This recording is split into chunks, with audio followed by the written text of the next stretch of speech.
Hello everyone, I am Nadia Patil and welcome to our Unified Modeling Language lecture series. We are in continuation to Introduction to UML and UML Diagrams Part 1, and we are going through the behavioral diagram, our first behavioral diagram, which is the use case diagram. I have already uploaded 2 videos on the concept of what use case diagram is all about. I have uploaded one more video about symbols of use case diagram and their meaning, and in today's lecture we are going to go through use case diagrams, different communications, relationships and how they work. Different relationships are association, generalization, includes relationship, and finally extends relationship, and everything with one example. So let us get started with different communication and relationships in use case diagram. So the first relationship, or we can say the first communication in use case diagram, is association relationship, which is going to be between actors and use cases. Generalization relationship, now this relationship is going to be between actors and between use cases. Includes relationship between use cases and extends relationship between use cases. So we have already gone through one example of bank ATM system where I have tried to collect simple use cases together in one single system. We have placed our actors outside the system and we have taken the symbol for bank as the devices symbol, or you can say external systems symbol. It is optional if you want to use this kind of a symbol or this kind of representation for bank or colleges or universities, hospital, it is fine. So this was one example, and in this example I have tried to show you the relationship or communication between one actor and one use case. So there was association between an actor and one use case. So if you want to connect one actor with one use case or one actor with multiple use cases, you can make use of association relationship, which is a simple single solid line. That's it, without arrowhead, without a head or tail. I've already explained it in the previous video lecture. Second thing, you can use association relationship to connect one use case with another use case also. The second relationship we are going to go through is the generalization relationship, and the symbol used for representing generalization is hollow arrowhead and simple solid line. So do not fill this arrow with color, or do not use a simple arrow, because it is going to change the meaning of the relationship. Every notation, every symbol, everything inside unified modeling language is having a syntax and a meaning. So do not make changes into the notations. You can make changes into the placing of the order or the representation, but do not change the complete notation. So this is how it is represented: a hollow arrowhead and a solid line. Let us know more about generalization relationship. Well, if you are a computer student, you might be familiar to inheritance concept in programming language, where we inherit some qualities of a class into another classes. We have a base class and we have a child class, or we have a parent class and we have child classes. We have a base class and we have a derived class. So we inherit some properties, or we inherit some qualities of parent into the child. The same relationship is used in use case diagram under the name generalization. So generalization is very similar to inheritance, but the words used in generalization relationship are that it is a relationship between a more specific class, or you can say a more specific element and a more general element. Now this specific element is a child and the general element is a parent, and usually in our case it is always going to be the use case. So if it is a child use case, it is known as a more specific element. If it is a parent use case, it is known as a more general element, or you can say more general use case. So relationship between them is represented using generalization. Further, generalization relationship is from child use case to parent use case. So the relationship should go from the child to parent. The arrow should go from the child and it should head towards the parent. It gives how a child can specialize behavioral characteristics from parent. Child use case can contain additional information. Now we are going to depict, or we are going to show or represent how a child can specialize behavioral characteristics from parent. Like we as children have some habits, or you can say something common with our parents. We inherit look, maybe we inherit, maybe our voices are also similar to our parents. So we have many qualities which we inherit from our parent, but that doesn't mean that we will hold only those qualities. We can have some of our additional qualities as well. So the child use case which is getting inherited or which is getting generalized can have some additional information or additional qualities of its own. This is one example of generalization relationship between use cases. So here the parent class is pay membership fees, and it is having two child classes, or you can say two child use cases, which is payment through credit card. Either the payment can be through credit card or the payment can be through cash. So the words used or the terms used are general class, or you can say general element, abstract use case, or parent use case. And similarly, the child use case is termed as the specific use case, or the concrete use case, or the child use case.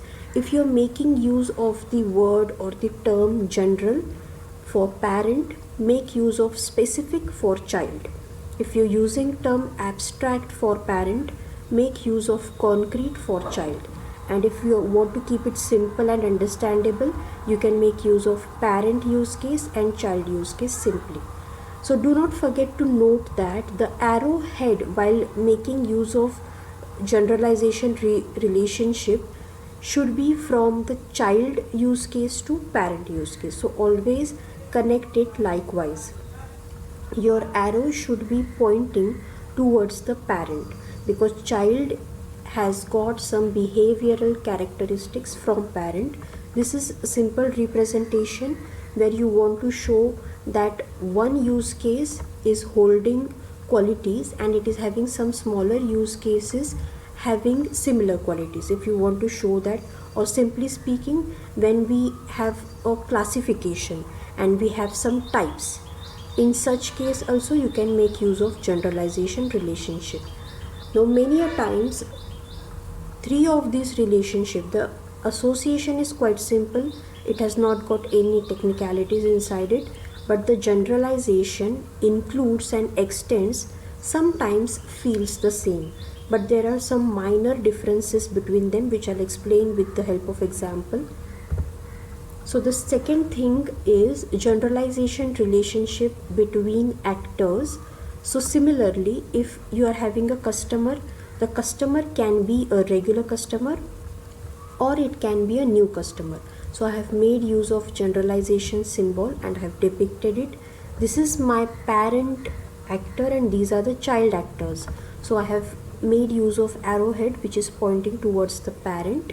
Similarly, the second example is of maybe you can say a sports club or a gym where you have a membership. So you can have a customer coming to your gym with a membership card, or he can be without a membership card. So you can generalize them accordingly. If he is a person having or holding a membership, he is going to have some add-on points, or he is going to have some add-on privileges, because he is somebody who is paying for the complete year or for a complete set of 6 months maybe. And a person without a membership is somebody who can come today and tomorrow he might not. So he is going to have some less of the privileges. So this is difference. This is just one example to explain generalization. I hope you understood the generalization relationship, because we are quickly heading towards our next relationship, which is the includes relationship. Now the symbol used to explain or to denote includes relationship is a dashed arrow with a open arrowhead. It is a dashed arrow with open arrowhead. Let us go through the includes relationship. Sometimes more than one use case increases redundancy. Now before directly explaining you the points, let us go through the word. The word itself is telling us that includes is going to include something. So including something means includes. Let us make it simple to understand, because we are going to implement these things in our software projects or into building any real life project. So it should be simple to understand. So I'm making use of statements like includes is going to include something, so that it becomes easy to understand and remember. Now sometimes more than one use case increases redundancy. Therefore, use cases need to be factored to avoid repetition. You might be knowing the process of factorization, where we divide a number with its divisors and we get factors. So factorization is the process of dividing something. So now just keep in mind that we are going to divide one big use case into smaller use cases. One use case contains another use case. That is, one use case holds the other use case. As I told you, one is going to include the other now. Parent or base use case holds the child or derived use case inside it. Now again the words base and derived are used. I've already given you some set of words and terms to use into relationships. So the parent use case is going to hold the child use case inside it. This is includes relationship. One big process having smaller procedures. If you find a big process in your system and you can divide them into smaller procedures, you can make use of includes relationship.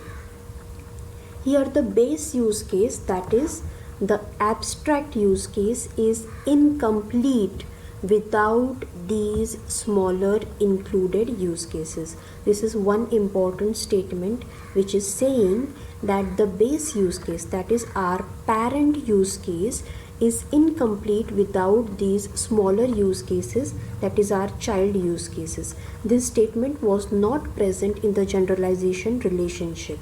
So it is saying that when you are including smaller procedures inside one big process, this big process is always going to remain incomplete without these smaller procedures. If you find such kind of working in your system, you have to apply includes relationship. Now let us go through examples of how we can actually apply includes relationship in our real life examples. So the first example is delivery charges in supplier's bill. It is understood that the bill will include it. Say for example, you have a supplier who is supplying some products to you. It is understood that when he is producing a bill and if he is traveling from a place to other, he is definitely going to add the transportation charges inside it. So bill is going to include it. We don't have to actually separate it out or see it separately, but it is understood that it will have it, it will include it. The second example is the packing and advertising charges applied on products are included in the MRP. When we are buying a product and if you see its advertisement going on television or on internet, or it is having some different packing, the product's maximum retail price is going to include everything inside it. so it is included. We don't have to separately pinpoint or place it in the product's description somewhere, but the bill is definitely going to include it. This is where you find include relationship, and its representation is dashed arrow. Make use of dashed arrow. Make use of stereotype symbol and write the name of the relationship inside it. Here is one example which is a very good example of library management system, a standard kind of a system, where you can see there is one use case which is issue book use case, and it is showing that it is including or it includes check reservation. Next, there is renew book use case.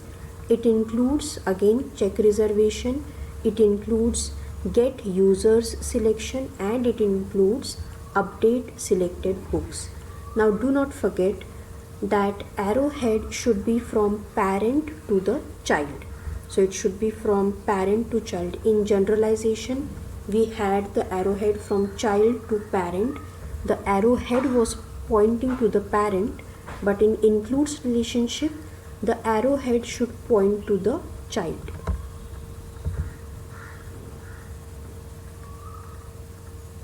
The next relationship is the extends relationship, and it makes use of the same symbol, which is the dashed arrow with a open arrowhead.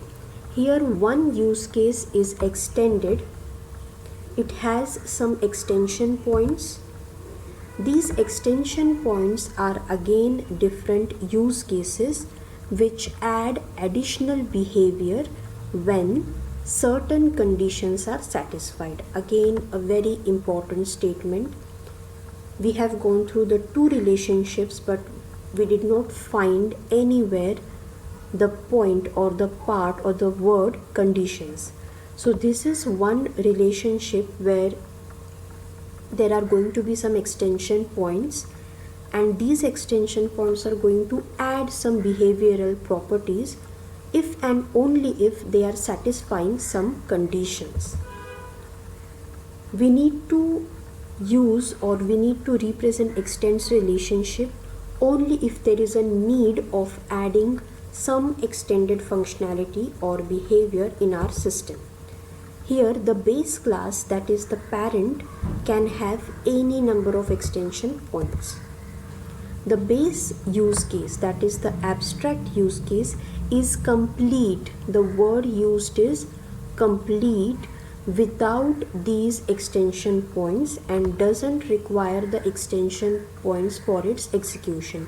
Whereas in the includes relationship, the base class or the parent was incomplete because it was having one big process and it was holding smaller procedures. So without those smaller procedures, the include relationship was incomplete, but our extends relationship is complete without these extension points. It doesn't require them for its execution.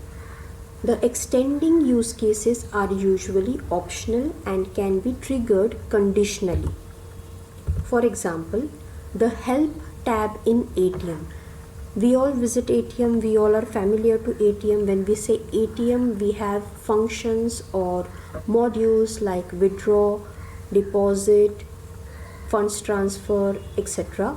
But there is also a help tab in ATM, which is an extension point. If you need the help tab, you are going to use it, otherwise you are not going to use it. The next is the baggage section in any mall or any mart, or customer bill will extend bag cost if customer buys it. At the billing counter, sometimes they ask you for if you want to buy a bag.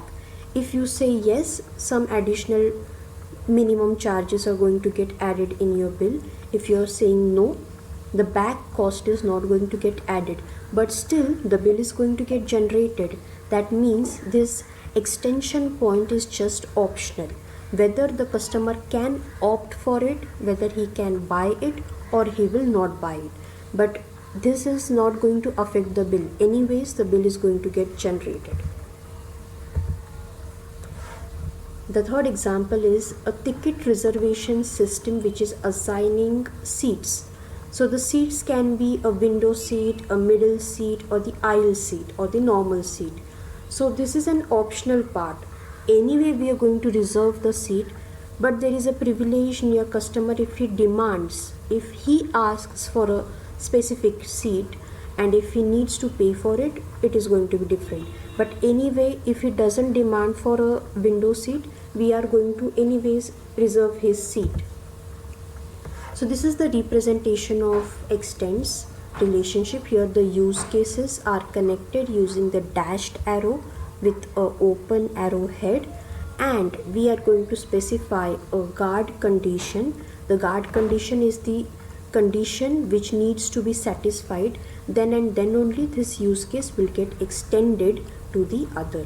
Now again note that the arrowhead should be from the parent use case to the child use case. This is the example of extends relationship where I have tried to assume and explain you that this is maybe a aircraft seating arrangement. Here is the window seat, here is the middle seat, and here is the aisle seat. The aisle seat is the seat near the passage. Here comes the passage where people walk, and this is the corner aisle seat near the passage. And if, say for example, we are reserving seats in our system, we'll go on reserving it. There can be a person who is going to reserve all the 3 seats for 2 of his companions. There can be a person who is just going to buy only 1 ticket and only 1 seat will get allocated. But if the person demands for a window seat, there can be a different charges. There are some minimum charges and there are some added charges. We are just assuming this example for our understanding, so let us go through it. There can be an added charges over the window seat. There can be some added charges over the middle seat because you get a nice leg room where you can make use of it and sit comfortably. And there can be a use of aisle seat because this is a passage seat. If you want to go out, you can quickly move on. So there are some difference in prices of all the 3 seats. So for example, if this is the seat allocation use case, it is going to extend to window seat if the person is paying 20% more on the ticket. It is going to extend to middle seat if the person is going to pay 10% more on ticket. The seat allocation is going to extend to aisle seat if the person is paying 5% more. Now these things are the added functionalities, or you can say the add-ons if the person demands. Otherwise we are going to allocate it with the help of one algorithm and quickly we are going to place them. So if these conditions doesn't appear, we are normally going to head towards the normal seat. So extends relationship is having these extension point, but these extension points come with some conditions. If you are satisfying that condition, only then you will head towards that extension point. So this is all about the extends relationship. Now let us apply all the 3 relationships in our previous example of bank ATM system. We have made use of association relationship previously, and now I have made use of the includes and the extends relationship. Here I have tried to place the child use cases. I have made use of generalization and it is pointing towards the parent. Further, the parent use case is including authentication and it is extending mini statement. The ATM transaction can extend mini statement if the person asks for it. If the person is asking for it, then and then only it will extend towards it.